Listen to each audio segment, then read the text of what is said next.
Hello mga dear! Welcome to another grammar lesson nga Bisaya ang explanation. I'm Teacher Maya ug mao ni ang akong i-share nga grammar knowledge sa inyo karon.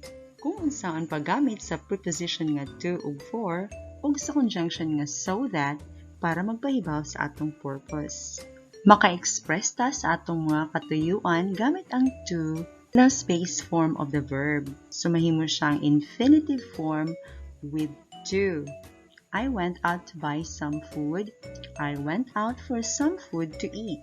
Maka-express pud ta sa atong mga katuyuan gamit ang for nga parisan og noun or pronoun. For food, para sa pagkaon.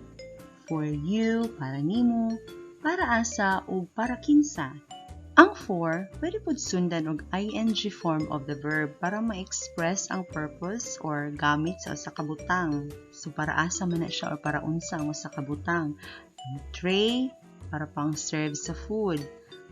Ang room para katulgan. So iyang function or gamit kung asa siya gamiton. Maka-express pud tag purpose gamit ang conjunction nga so that. Ang mosunod ani dapat clause or na ay subject plus verb.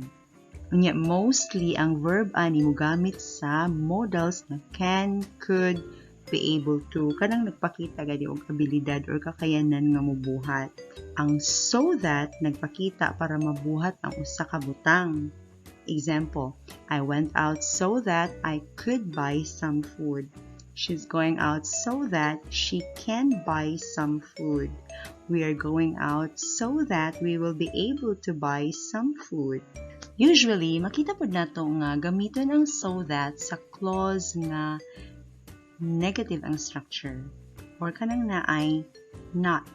I slept early so that my mother will not get angry. Muna mong purpose para dili masuko yung mama.